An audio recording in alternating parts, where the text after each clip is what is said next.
mais privado, colocando, o pessoal do Acre colocando como um projeto público, que deu certo, mas eu acho que o Brasil inteiro tem várias experiências que dão certo e que, quando muda o gestor, muda tudo. Quer dizer, como é que uma política pública, que a partir da portaria 971, de política de práticas integrativas, e depois da política nacional de plantas medicinais, traça todo um contexto e que alguns municípios podem abraçar, mas, quando termina a gestão também, a população pode ficar sem aquela política. Eu acho que tem esses nós também, que algumas coisas avançam e podem naturalmente voltar para trás. Eu não consigo enxergar dessa forma.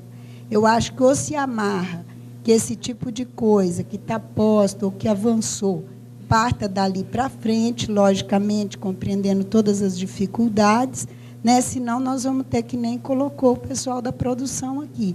Quer dizer, você nunca sabe como é que vai ficar o seu projeto, inclusive de trabalho.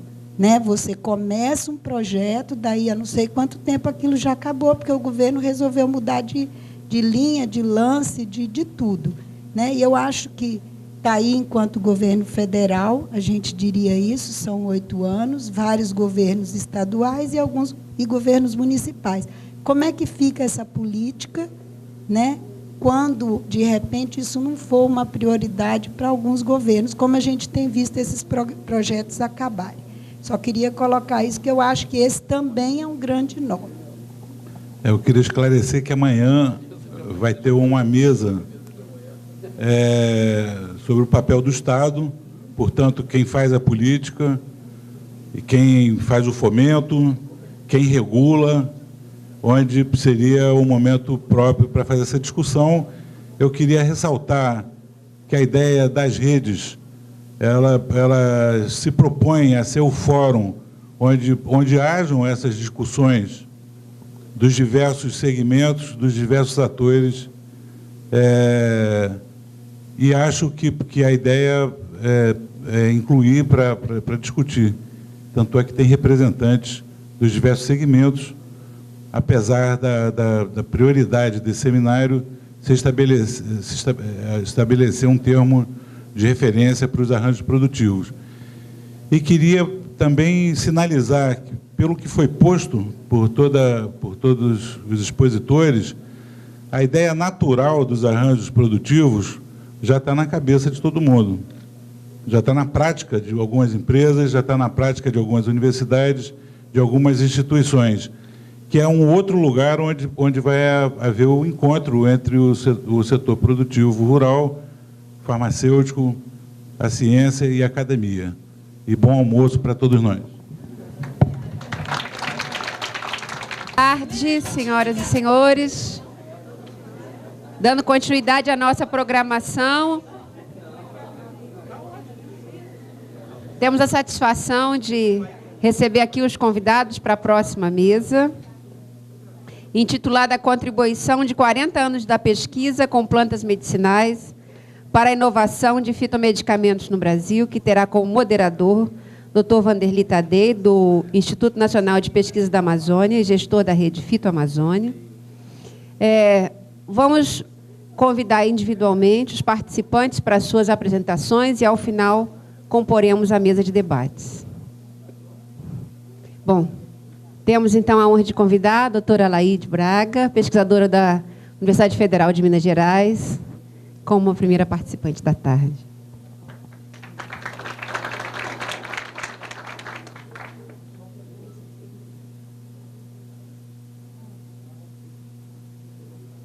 Boa tarde.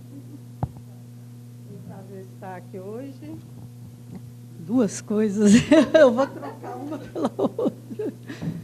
Agradeço a coordenação, na pessoa do Glauco, e do coordenador da Rede Fito Cerrado, o professor Rubiona, por me convidarem para falar aqui hoje, o que eu faço com muito prazer. Falar de 40 anos de pesquisa é exatamente o meu tempo de estrada, Eu sou a primeira geração de pesquisador formado formalmente em cursos de pós-graduação no Brasil, Comecei em 1964, em Brasília, primeira turma de professores de Brasília, né? Uma alegria que durou muito pouco tempo, né? Nós chegamos lá em julho de 64 e saímos em setembro de 65, né? Por causa de eventos que motivaram um pedido de demissão coletiva dos professores de Brasília, né? Bom, então é um prazer muito grande falar desse período que eu participei, eu vivi toda essa evolução da pesquisa científica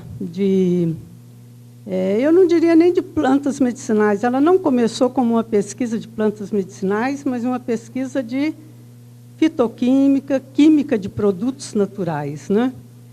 E o primeiro slide, por favor. Então, na realidade, dentro dessa história, eu quero falar como plantas medicinais, ou plantas de uma maneira geral, como recursos terapêuticos. E aí nós podemos fazer dois enfoques, né? Buscar fármacos ou fitoterápicos, né? O próximo, eu vou ter que falar muito rápido, porque acho que eu tenho mais slides do que tempo. Né? Dentro desse enfoque, então, fármacos, produtos naturais, ou entidades químicas micromoleculares, né? Fitoterápicos, extratos brutos ou semipurificados. O próximo, por favor. Bom, de acordo com a medicina clássica, né? Ou pré-genômica, fármaco, para ter o mesmo significado de droga, né? Deve ser uma substância química de estrutura definida, dotada de atividade farmacológica, né? E deve ter também uma alta especificidade, né? Isso significa que é uma droga, né? E deve interagir com uma proteína, receptor, enzima, né? Há uma alta especificidade. São os chamados de, não sei porquê, bala de prata, eu diria de ouro, né? Seria gold bullet, mas chama-se de prata. O próximo, por favor. Bom, como obter fármacos a partir de plantas? Esse é um esquema bastante conhecido, né? E eu não vou entrar em detalhes sobre ele, né? Extratos devem ser avaliados por bioensaios, levam extratos bioativos. É necessário fazer um fracionamento biomonitorado, né? Ou guiado por atividades biológicas para chegar a produtos naturais bioativos, né? A partir dos quais esses podem servir de modelos para o desenvolvimento de análogos sintéticos ou, a partir desses produtos naturais, que sejam abundantes, se produzir derivados semissintéticos, né? Seja produtos naturais, análogos sintéticos ou derivados semissintéticos, devem passar por todas essas etapas, né? Da farmacologia, toxicologia, ensaios clínicos, para chegar a fármacos, né? E nós sabemos que esse é um esquema longo, esse é um processo longo, né? 10, 15, 20 anos, né? E um custo alto, assim, nas estratosferas, né? Cada dia sobe mais por causa das exigências com a segurança, eficácia, né? E se diz hoje que pode chegar a 2 bi, né? de dólares, só para a Big Pharma, né? Evidentemente. Eu costumo dizer que isso aí é para desanimar os incautos também, né? Porque eu não acredito nisso, eu acho que nós podemos fazer isso por bem menos no próximo. Bom, isso aí até alguém já apresentou aqui hoje, acho que foi o Emerson, né? Esse trabalho feito pelo Craig, do Instituto de Câncer, né? Na parte de divisão de produtos naturais, sobre o levantamento de novas drogas no mercado, todas reconhecidas pelo FDA, né? 974 foram lançadas no mercado no período de 1981 a 2006, e nós vamos ver aqui qual foi a contribuição de produtos naturais, né? Produto natural mesmo, usado como tal, só 6%, mas derivados semissintéticos, produtos sintetizados tendo como modelo produtos naturais, isso perfaz 65% dos fármacos no mercado.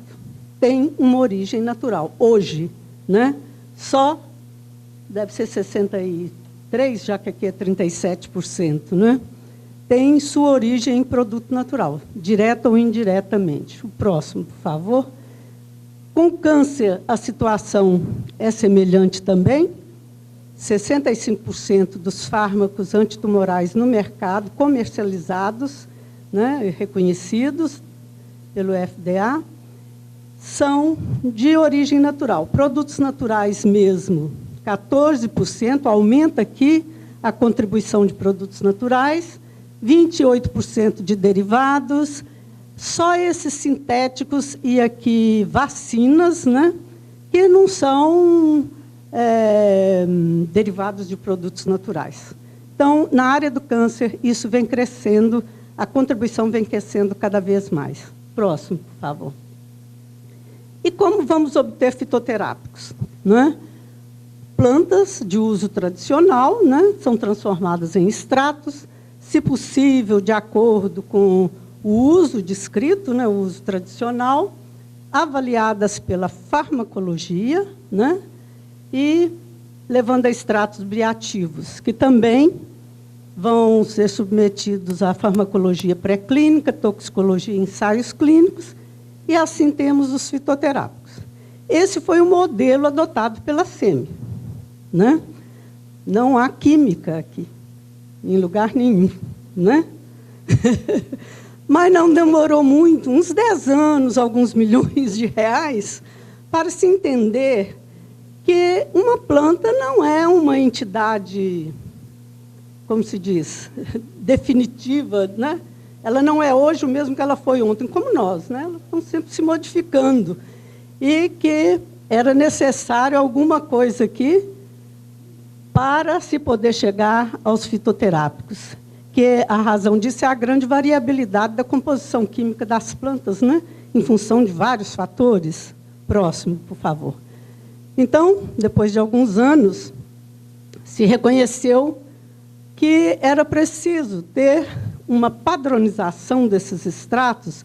A fitoquímica, sim, era necessária, ela não era só para fazer teses acadêmicas, não. Ela era necessária para padronizar esses extratos. E aí isso foi se tornando cada vez mais evidente, né? Até que se tornou uma exigência aí da Anvisa, né? Na resolução número 48, 16 de março de 2004, em que se tem lá o item para o derivado de droga vegetal. O que é um derivado de droga vegetal? É o extrato. O extrato é um derivado de droga vegetal. É necessário análise quantitativa e qualitativa dos princípios ativos e ou marcadores, quando conhecidos. Quer dizer, se não for conhecido, também não precisa. Ou classes de compostos químicos característicos da espécie. Isso significa o quê, para quem sabe ler? Que, se não houve um estudo farmacológico ou de atividade, ou não se sabe a substância ativa, então você vai indicar marcadores químicos que caracterizam a espécie. É um marcador químico, que a gente diz. Não é um marcador biológico. Ele não indica a atividade da planta. É apenas uma segurança quanto à identificação da espécie. Né? E ainda também, outro ponto, lá no controle de qualidade do produto acabado, exige-se a prospecção, entre parênteses, screening, está transcrito como está na norma, na resolução, fitoquímica ou perfil cromatográfico, por CLAI ou CG. Já avançamos muito, né? Um perfil cromatográfico é mais do que um simples marcador químico, né? Isso para garantir um pouco uma padronização, né, desse extrato. E, claro, tem toda a exigência com relação à toxicologia. Né? Próximo, por favor. Então, aquele primeiro esquema já não vale. Né? Você não pode ir direto do extrato para a farmacologia. É preciso ter conhecimento sobre a composição química da planta, né? Se possível, conhecer substâncias bioativas, isso valoriza mais do que simplesmente ter conhecimento de um componente químico, né? E, então, assim, você tem extratos padronizados que vão para a farmacologia, toxicologia e ensaios clínicos, né? Enquanto o prazo lá para desenvolvimento de um fármaco é longo e o custo muito alto, aqui é possível desenvolver um fitoterápico em prazo curto ou médio e o custo muito baixo, que o diga o Axê, não é? Que dizem que foi 15 milhões de dólares, é isso? O desenvolvimento do Axeflan. Ora, 15 milhões de dólares não é nada, né? Para um medicamento, muito pouco, né? E o tempo também muito rápido, né? Então, realmente, desenvolver fitoterápicos, nós podemos, sim. O Brasil tem toda a competência para isso, mesmo que algumas etapas do Axeflan tenham sido feitas fora, né?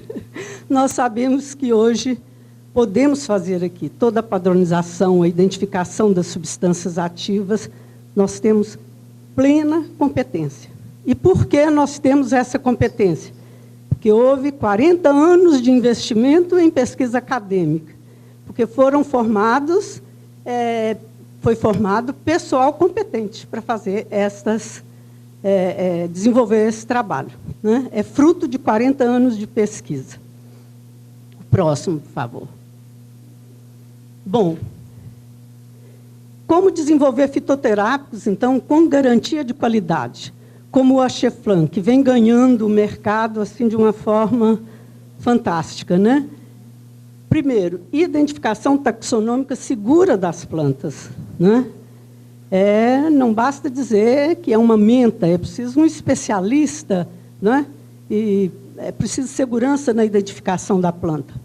Isolamento e identificação dos principais constituintes da droga vegetal. Se possível, identificação de substâncias ativas. Sim, isso é importante, embora não seja exigido ainda pela Anvisa. Você não precisa de ter identificado as substâncias ativas, atualmente, né? Mas, é claro que, se foram identificadas substâncias ativas, esses fitoterápicos têm uma confiabilidade muito maior, né? E quantificação dessas substâncias bioativas. Então, isso é o necessário para ter um fitoterápico de padrão de qualidade internacional, né? Aqui no Brasil não precisa ter nem identificação de substâncias bioativas, nem identificação, nem quantificação.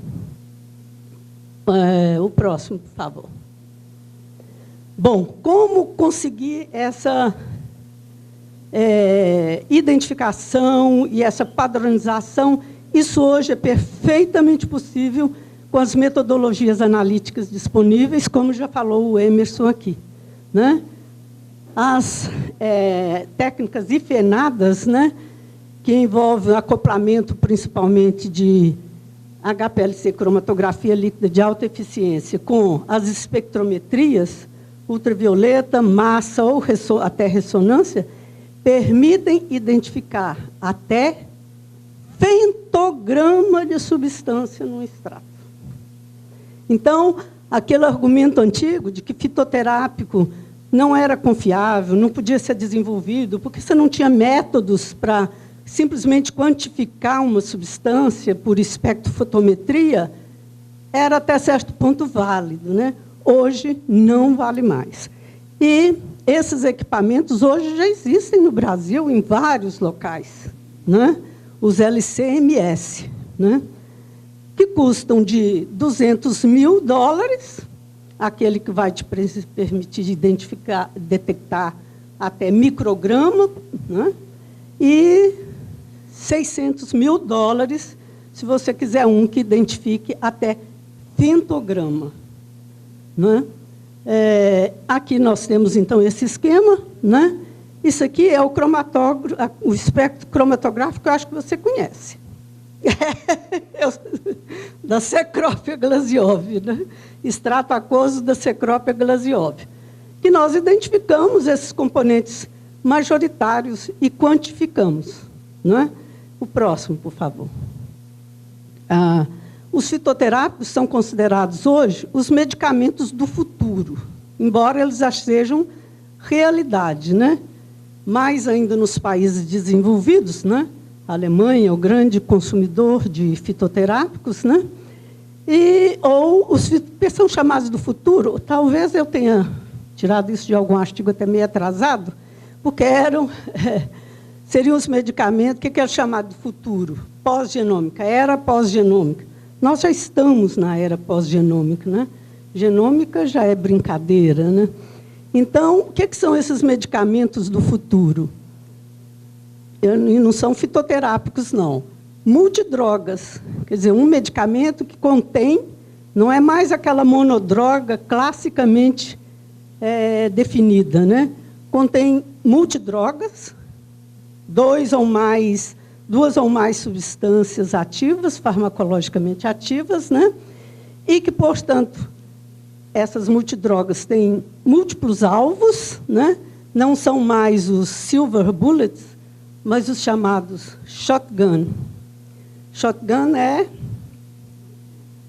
não é revólver, é espingarda de chumbo. Então, ela solta vários chumbinhos, tem vários alvos, né? Então, tem uma combinação de fármacos com diferentes mecanismos de ação. Já estão aí os coquetéis, né? Para a AIDS, para o câncer. Quer dizer, nós estamos fazendo o caminho inverso. O homem usou primeiro as plantas, os fitoterápicos, as multidrogas. A indústria farmacêutica evoluiu para as monodrogas e agora nós estamos voltando para as multidrogas e, portanto, a melhor multidroga provavelmente serão os fitoterápicos, porque tem um número maior de drogas do que possivelmente, né, essas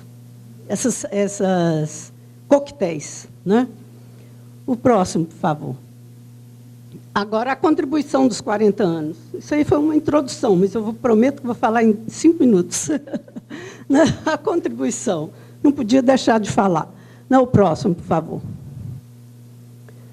Bom, se nós olharmos uma revista Fitos do ano passado, em que houve uma memória dos congressos de plantas medicinais do Brasil, né? Um artigo do Carline Iciani, não, de 2006, né? Que tem essas memórias. Há um trecho em que se fala o professor Morse falando, né, nesse congresso, e cabia a ele fazer um levantamento dos grupos no Brasil que trabalhavam. Eles falam plantas medicinais, mas não era plantas medicinais. Alguns eram, de fato, plantas medicinais, outros eram só fitoquímica ou só farmacologia, era planta, né? Então ele levantou grupos de fitoquímica.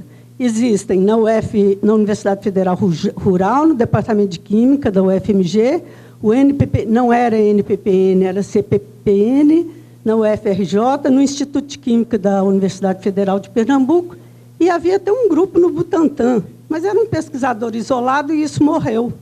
Acho que hoje o Butantan nem trabalha mais com plantas. Botânica, 2 grupos trabalhavam com plantas medicinais.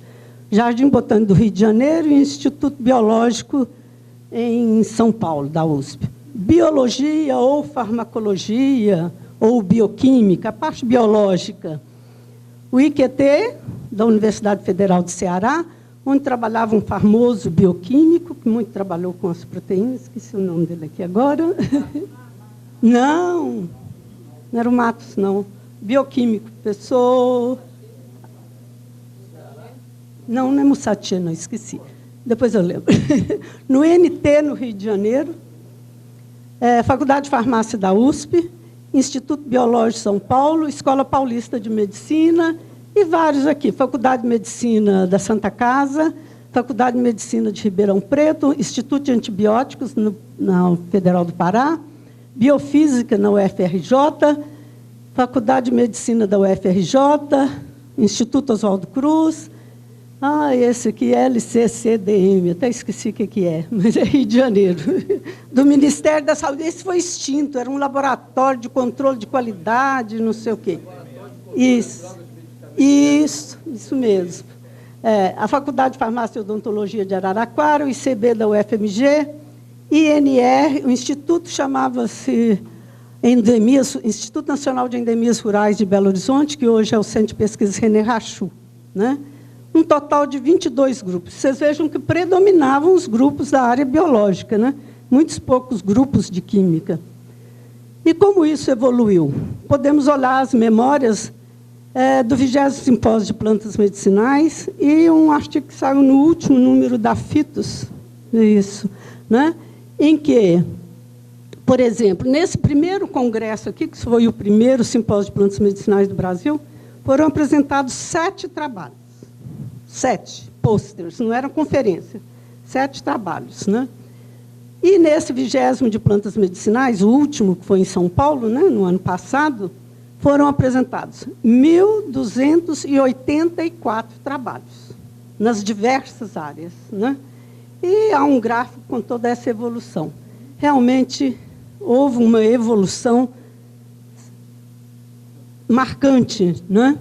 Os resultados disponíveis que se encontram nesses resumos desses congressos são uma fonte fantástica de conhecimento sobre química, farmacologia, toxicologia. Hoje já se tem tecnologia farmacêutica, agronomia, etnofarmacologia, né?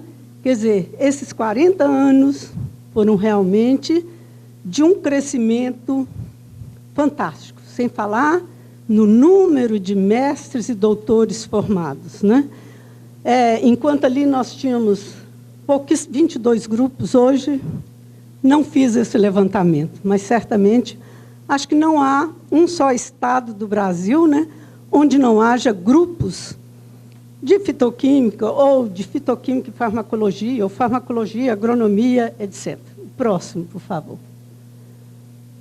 Então, destaques da contribuição da fitoquímica. Já falei isso, sem dúvida contribuiu para o conhecimento da química das espécies vegetais, de diversas famílias botânicas, o isolamento de centenas, eu diria que até milhares, de substâncias naturais inéditas, né? O isolamento de novas classes de produtos naturais, que não eram conhecidos antes, como os chamados neoflavonoides, que se tornaram conhecidos com o estudo de Macquerion e Dalbergia, que são os nossos jacarandás. Né? O verdadeiro jacarandá é Dalbergia nigra, da Bahia, e as neolignanas, né? Uma contribuição muito grande também. A formação de recursos humanos para o ensino e a pesquisa e o desenvolvimento científico. Próximo. Bom, eu gostaria de destacar aqui, na década de 60 até 80, predominam os trabalhos de fitoquímica. Depois disso, então, começam a ter os trabalhos mais interdisciplinares, né? Fitoquímica, farmacologia. E algumas classes de produtos naturais descritos lá na década de 60 começam agora a ser investigados quanto às suas atividades biológicas. Entre essas classes, por exemplo, as xantonas. Começou na década de 60 o estudo de xantonas, do professor Otto Gottlieb, com principalmente o grupo da UFMG, as gutíferas do Cerrado, né? Descreveram inúmeras, dezenas de substâncias, determinava-se a estrutura, era um trabalho exclusivamente de fitoquímica. E agora? Estão voltando lá atrás nessas plantas, que já têm sua composição química conhecida, e avaliando as atividades biológicas. Xantonas de Quilmera variabilis foi estudada na UFMG. Antibacteriano de Quilmera coriácea, efeitos xantonas de Quilmera coriácea em neurônios, destacados como possíveis ansiolíticos, né? Novas cumarinas bioativas de Quilmera albopur, todos trabalhos de 2003, 2002, 2003. Né? Citotoxicidade e ação tripanosomicida, xantonas antimaláricas de Calophyllum, que também são gutíferas, hoje Clusiácea, 2004. Esses 2 trabalhos, não foram realizados no Brasil. E essa espécie não é do Brasil, caledônio, mas nós temos Calophyllum brasiliense no Brasil, né? Antimaláricos. Tá bom, foi descrita a atividade antimalárica da substância natural e qual é a tendência hoje da grande indústria farmacêutica? Sintetizar análogos e otimizar essa atividade, né? É o que foi feito aqui. E aqui já tem uma patente. O próximo, por favor. Então, uma excelente atividade antimalárica para essa xantona, né? As xantonas naturais têm OH ou metoxila. Aqui, para melhorar a biodisponibilidade, então se transforma num sal, né? E a atividade depende do número de CH2 nessa cadeia. Ativas na escala de micromol, significa 0,07 micromol, vai dar aí 70 na escala de, na realidade, escala de nanogramas, né? E já há uma patente, 2003. O próximo, por favor. Bom, Bacteridalbergia, leguminosas, né? Conhecidas como madeiras de lei, né? Os jacarandás, jacarandá da Bahia. O próximo, por favor. Os neoflavonoides, novas classes de produtos naturais, dentro de um esquema de biossíntese em que cinamoilação de um precursor policetídico leva a flavonoides bem conhecidos ou isoflavonoides. Ou todas essas classes que se tornaram conhecidas nesse trabalho, né? Os cinamilfenóis, os dalbergiquinóis, dalbergionas, 4-arilcumarinas, benzofenonas. Trabalho publicado em 1965, nessa colaboração entre o professor Otto e Wallace, na Universidade de Sheffield. Próximo, por favor. O que se sabe da atividade dessas novas substâncias? Muito pouca coisa. Plantas dessa, principalmente dalbergia, gênero dalbergia, ocorrem também na Índia, na África, no Paquistão, no Afeganistão. Né? E o que nós fizemos foi avaliar a atividade biológica de produtos naturais no Trypanosoma cruzi. 32 substâncias naturais, né? Testadas na concentração de 5 × 10⁻³ mol, cepas diferentes. As mais ativas foram as substâncias isoladas dos jacarandás, né? As dalbergionas, uma chalcona, que, aliás, ocorre em várias outras plantas, isoflavanas, que também não eram conhecidas antes do estudo das Bacteridalbergia. Por favor, próximo. Há muito pouco estudo fora, mas, recentemente, teve um estudo de uma dessas, Dalbergia cisso, que ocorre na Índia, Afeganistão, Paquistão, com substâncias citotóxicas.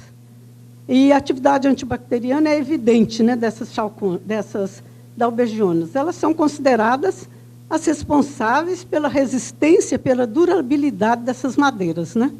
A atividade não apodrecem, podem ir nas igrejas da Bahia, aqueles móveis são de jacarandá da Bahia, 400 anos, né? 300 anos, 400 anos. Um outro grupo é os das naftoquinonas, que eu gostaria de dar um destaque. A química dos IPs, né? Essas variações estruturais todas são encontradas nos IPs, né? O lapachol, a primeira substância isolada ainda no século XIX, não foi nem no século XX, século XIX, né? A partir de plantas da América do Sul, mas o isolamento foi feito na Itália, né? Paternò, 1890. Bom, aí, na década de 60, o grupo do Instituto de Antibióticos de Recife descreveu a atividade antitumoral do extrato de casca de ipês. E a substância abundante era lapachol. Então, lapachol é responsável pela atividade antitumoral. Mas isso foi amplamente investigado no Instituto de Câncer dos Estados Unidos e se chegou à conclusão que ele tinha uma atividade citotóxica, principalmente para tumores sólidos, mas que não valia a pena investir no desenvolvimento como uma droga antitumoral por várias razões.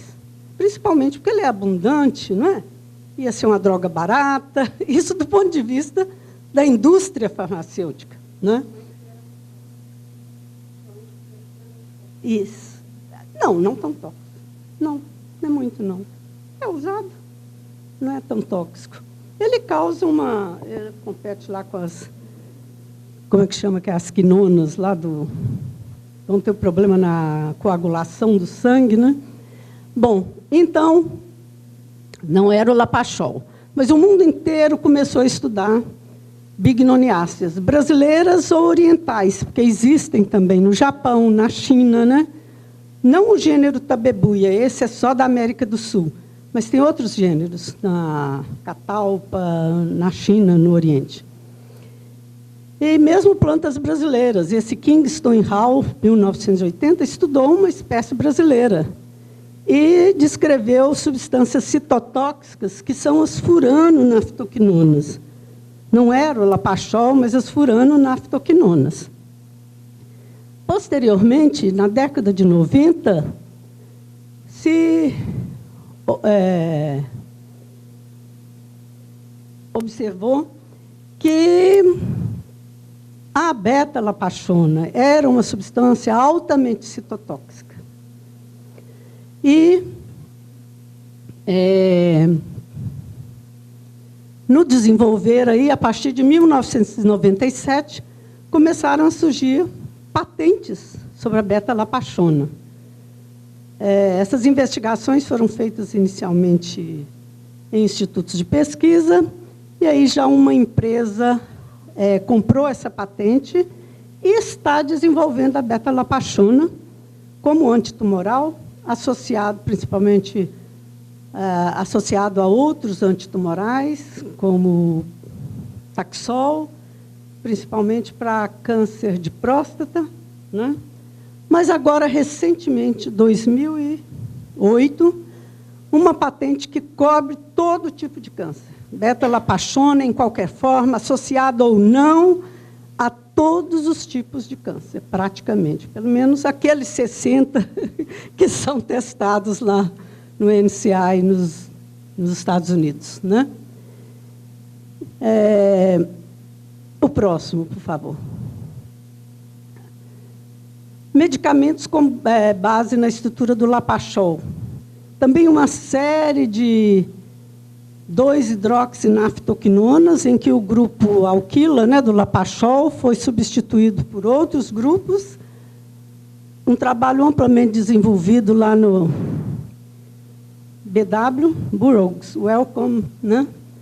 E que resultou na colocação no mercado, em 1992, da atovacuna, para tratamento de pneumonia por pneumociscarine em indivíduos comprometidos com o HIV, né? E agora, recentemente, em 2002, foi colocado o medicamento para tratamento de malária, derivado da atovacuna, que teve como modelo o lapachol. O próximo, por favor. Nós trabalhamos muito nessa área da química dos IPs e também realizamos sínteses de naftoquinonas. São algumas sínteses bastante simples, né? Não são sínteses sofisticadas, são relativamente simples, esses tipos. E nós temos uma coleção de aproximadamente 100 substâncias dessa classe, que a gente vem avaliando aí para atividade antimalárica, antibacteriano, antimicrobiano. O próximo, por favor. Está aqui o IP, roxo, amarelo, Tabebuia velaneder, né? Então, eu chamo de que a beta-lapachona foi a oportunidade perdida, porque nós sabíamos que ela era um excelente antitumoral. Nós tínhamos uma dissertação de mestrado feita no ICB, e ela era tão antitumoral que a pesquisadora que trabalhava com câncer falou assim, olha lá, esquece isso, isso é tão citotóxico que não dá para nada. Então, foi a oportunidade perdida, né? E essa atividade, então, era essa dissertação em 97, né? Hoje há 26 patentes sobre beta-lapachona antitumoral. incluindo a conversão do Lapachol na beta-lapachona, que é aula prática do nosso curso de fitoquímica. Quer dizer, eles lá fora se apropriam do conhecimento, porque nós não inventamos isso, está escrito na literatura, essa conversão do Lapachol na beta-lapachona. Lá vale patente, aqui não vale. Então, é muito difícil. Nem quando... Isso aqui, essa beta-lapachona, me foi dito por um pesquisador do NCI.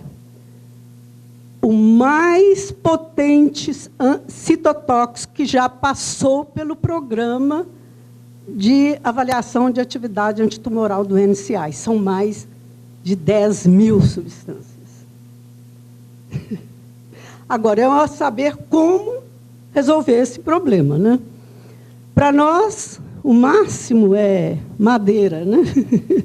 O máximo que nós tiramos é madeira. E eu vi um slide fantástico aqui do Alexandre hoje, caminhões carregados de tora de madeira e a fogueira com as cascas e os restos das serrarias aí no Pará, norte, né?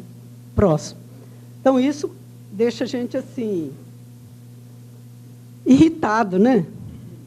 Irritado. Não adianta nós termos essa diversidade fantástica de moléculas, né? E não podermos, eu não digo que não sabermos, não, e não podermos converter isso para o nosso próprio benefício. Muito bom que façam isso e que a humanidade aproveita, já que nós não fazemos, né? Bom que haja alguém que faça. Bom, como é que a biodiversidade vai contribuir para esse desenvolvimento aqui, desses ciclos de desenvolvimento, né? Nós conseguimos, né, a comunidade conseguiu fazer com que produtos naturais, a química de produtos naturais, contribuiu enormemente para o desenvolvimento científico do Brasil, graças ao trabalho de 4 heróis. Um deles está aqui, né, o professor Ben Gilbert, que começou esse trabalho no IKEA. 4 heróis no IKEA. Ben Gilbert, Otto Gottlieb, Walter Morse e Mauro Taveira Magalhães, que já faleceu, né? Nós todos, no Brasil, somos, direto ou indiretamente, filhos, netos ou bisnetos desses 4 cavalheiros do Apocalipse. Né? E agora, eu que tive esse privilégio, né, de começar lá do zero, assistir toda essa evolução, estou receiosa de que eu vou morrer sem ver um fármaco ser desenvolvido no Brasil. Porque o Axê desenvolveu fitoterápia. Fitoterápia, para mim, é fichinha desenvolver. E o Axê provou isso. É primário, é uma coisa assim, simplíssima de se desenvolver. Basta querer. A FINEP der 10 milhões de reais, nós entregamos os fitoterápicos. Não é? Você concorda? Você assume esse compromisso? Ah, tá bom. Tá bom. Então, né, não há dúvida, o progresso científico nesses 40 anos no Brasil foi muito grande. O desenvolvimento tecnológico na nossa área de fármacos, muito pequeno ainda, né? Econômico e social, não na área de fármacos, né? Houve um desenvolvimento econômico e social, as indústrias cresceram, produziram mais, mas não houve assim, um desenvolvimento tecnológico, né? E esperamos que contribua para a conservação da biodiversidade. Tá bom. Só isso. Próximo aí, rapidamente, uma visão de Belo Horizonte e suas serras. Próximo, atrás era a entrada da UFMG, né? O campus da UFMG, ali o campus, a reitoria, e o próximo, Ouro Preto. Obrigada, desculpa.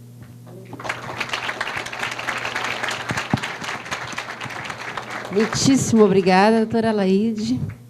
Convido o doutor Adrian Pollitt para a próxima apresentação.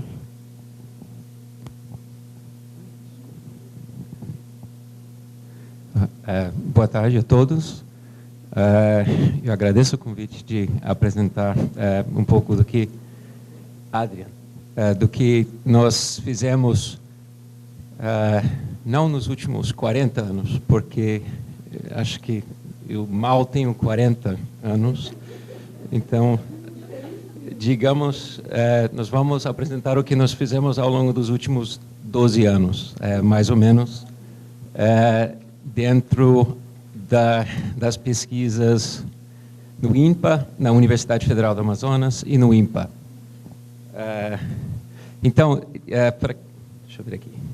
Então, para aqueles que estavam presentes recentemente em Porto Velho, peço desculpas, porque eu realmente não fiz questão de apresentar, de organizar material novo. Em relação a este evento, eu só gostaria de dizer que, por um certo tempo, gostamos de trabalhar dentro de cadeias produtivas, que é quase que uma exigência do Ministério que nós trabalhamos, que é o Ministério de Ciência e Tecnologia. E o INPA trabalha desde 99, basicamente sob exigência de que nós contribuímos para os arranjos produtivos locais. Identificamos as cadeias, procuramos contribuir para que essas cadeias sejam bem destacadas em nossas pesquisas e que nós estamos disponíveis para pesquisar então, cadeias e arranjos produtivos. E aí eu vou tentar dar essa ênfase, mas também eu enfatizo, eu sou químico sintético de formação, passei 13 anos, basicamente, da minha formação, toda a pós-graduação, iniciação científica e pós, e depois migrei para produtos naturais. Então, uma abordagem que também vou incluir. Sou eu. Ok, então, rapidamente, eu trabalho com antimaláricos, de preferência. Qual é a importância de produtos naturais para essa área? Acho que todos conhecem quinina, mas também sabem que hoje nós consumimos em várias situações derivados semissintéticos que não tem nada a ver, na verdade, não dependem da matéria-prima oriundo da planta. São, basicamente, derivados conceituais. São planejados por químicos sintéticos, são semelhantes estruturalmente ao produto natural, mas por uma questão de escala, que é uma outra coisa que eu vou enfatizar. É importante termos síntese ou semissíntese como opção para antimaláricos. Então, no caso de quinina, temos uma sequência conhecida, conhecimento tradicional, produtos naturais derivados, como a professora Aleide já mostrou, identificados, derivados semissintéticos ou análogos sintéticos e drogas eficazes como produtos. Mais recente, temos Artemisia annua, isso é algo que eu venho acompanhando, produto da pesquisas da China, do governo, uma iniciativa de governo, importante também lembrar. Isso realmente é uma iniciativa do governo chinês dos anos 50 e 60, e realmente levou ao desenvolvimento de uma substância. Nos anos 70, sua estrutura foi comprovada, e hoje existem derivados semissintéticos que são usados no mundo inteiro. Destaco aqui artesunate. Então, um dos motivos de fazer derivados semissintéticos, aqui é uma situação onde nós precisamos da planta. Pedro Melido, que está aqui, trouxe a planta para o Brasil, como parte do doutorado dele no CPQBA. Hoje o Brasil tem uma produção de artemisinina e também tem capacidade de produzir derivados. Qual é a vantagem aqui? O derivado é solúvel em água e o derivado, o produto natural, não tem essa solubilidade, tem dificuldades tecnológicas. Essa daqui seria a nossa primeira grande conquista nessa área. Pesquisamos vários anos plantas medicinais, plantas antimaláricas, e identificamos 4 princípios antimaláricos, num trabalho publicado em 2007. Então, nós pesquisamos mesmo levantamento etnobotânico, coleta de plantas, extração. Por muitos anos não tínhamos o teste para atividade antimalárica, mas trabalhamos com trabalhos da literatura, dos grupos da Antoniana Kretschli e outros aqui no Brasil, que já identificaram extratos ativos, e isolamos, então, esses princípios, 4-neurodiacatecol, neosajolida e derivados aqui de árvores, de cascas de árvores. Eu quero chamar a atenção, coisas interessantes acontecem nesse tipo de pesquisa. Aqui, por exemplo, nós temos uma substância que é, deixa eu ver, é a elipticina, que já é usado em clínica para estudos antitumorais. Mas esse foi o primeiro relato de sua atividade antimalárica. É uma substância sintética hoje, apesar de nós termos ter isolado da planta antimalárica, então ela tem uma relevância, até porque tem estudos avançados. E aqui é o primeiro relato, em 2007, deu seu potencial antimalárico. Então, são algumas coisas que aparecem nas pesquisas, se você segue um pouco da informação disponível, que apontam para novos trabalhos, ou seja, derivados, eventualmente, da elipticina, ou até estudos sobre essa droga para uso clínico. O próximo. Então, eu comentei a cadeia produtiva, só vou enfatizar que para nós no INPA representa várias etapas. Falei com várias pessoas aqui no evento que uma cadeia produtiva, ela representa, pode ser uma fonte de sementes beneficiadas, pode ser fonte de raiz, matéria-prima beneficiada, pode ser fonte de óleos e extratos, e pode ser fonte dessas substâncias que mostrei aqui, como também pode ser fonte de derivados semissintéticos. Então, é algo bem complexo. Eu vou falar de 3 cadeias. Da cadeia da CAPEBA, essas são pesquisas desenvolvidas em colaboração com a Embrapa que faz o plantio e faz... o motivo, evidentemente, do trabalho é de sabermos quanto nós podemos obter de CAPEBA em quais são as épocas de plantio e, evidentemente, fazemos uma avaliação do quanto nós podemos obter de princípios ativos. Para aqueles que seguem a área de cosmética, tem um produto da Natura, chamado Paliparoba, é outro nome para essa planta, essa e outra planta. Então, nós também tínhamos uma ideia de que, eventualmente, mais adiante, nós poderíamos propor trabalhos com Natura ou como fornecimento na Amazônia dessa planta.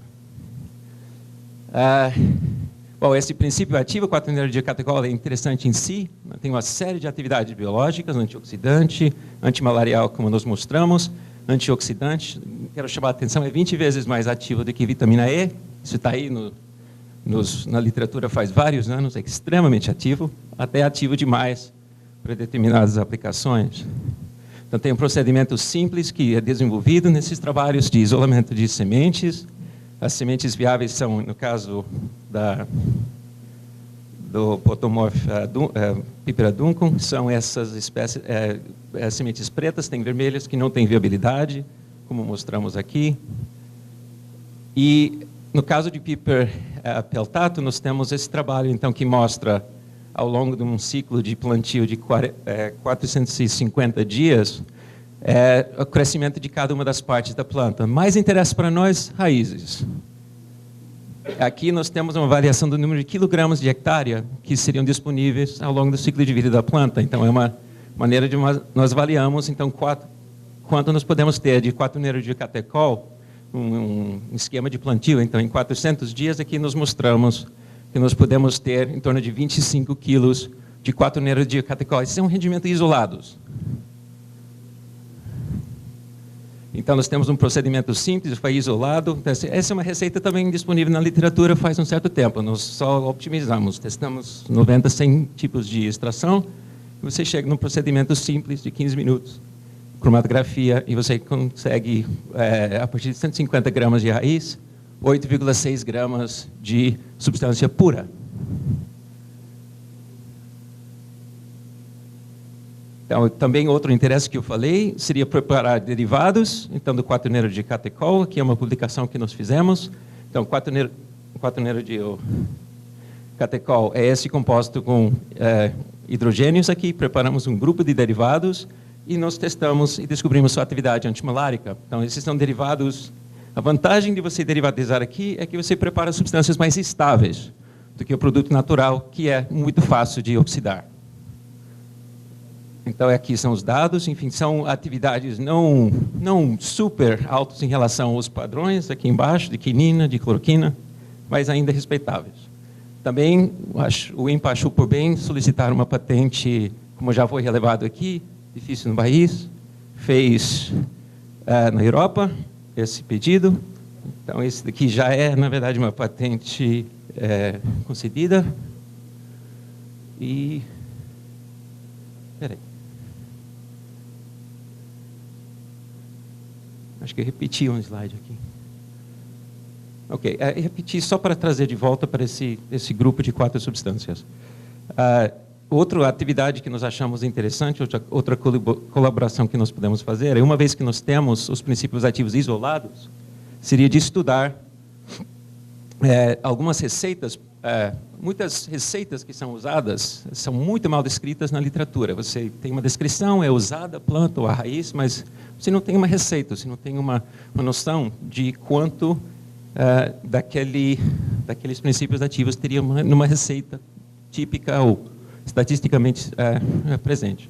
Então, aqui nós fizemos um trabalho onde preparamos um extrato, né, usando uma receita típica da planta de caferana, 1 litro de água, 1 grama de caule moído, e nós dosamos os 2 princípios ativos aqui, ou seja, são quantidades baixíssimas. As pessoas se preocupam muito na presença de quasinoides, são substâncias tóxicas, tudo bem, mas tem muito pouco. Esse tem um regime aqui de 2 dias para tratar malária, que as pessoas usam. Então, são quantidades submiligramas que a população usa no tratamento. Então, tem determinadas informações que são interessantes, tentamos tirar a partir do momento que tem os princípios ativos. Outra coisa que eu falei, sempre tentamos atingir escala de grama no nosso trabalho, então aumentar escalas, isso nos permite fazer farmacologia interessante. No caso aqui, um procedimento então para isolar esses 2 quasinoides em escala de grama. E depois nós podemos, enfim, fazer uma série de trabalhos interessantes das atividades biológicas desses quasinoides que nós temos em grande quantidade. Então, preparamos derivados também dos quasinoides. Então, se pode perguntar por que preparar derivados de quasinoides. É justamente pela toxicidade. São enormemente tóxicos. Então, é uma das preocupações. Então, um derivado eventualmente poderia baixar a toxicidade da substância e, ao mesmo tempo, manter uma atividade biológica razoável. Aqui nós temos uma série de testes que foram feitos. Essas substâncias têm atividade inseticida, são antitumorais, também são ativos contra Plasmodium. Então, comparativamente, os derivados, os poucos que preparamos, não têm a mesma atividade que as substâncias naturais, que são os primeiros 2. Por exemplo, para malária, você pode ver que a atividade IC50 baixa, alta atividade. Então, os derivados ainda precisaríamos preparar outros derivados e continuar com esse trabalho, mas é um início de uma pesquisa sobre os derivados para tentar identificar novas substâncias com atividades biológicas interessantes. A terceira espécie, cadeia que foi trabalhada é a pimenta longa. Mencionei isso também para o Ben Gilbert hoje. Você tinha uma dúvida qual que é a pimenta longa que estou falando? É essa espécie aqui. É a Piper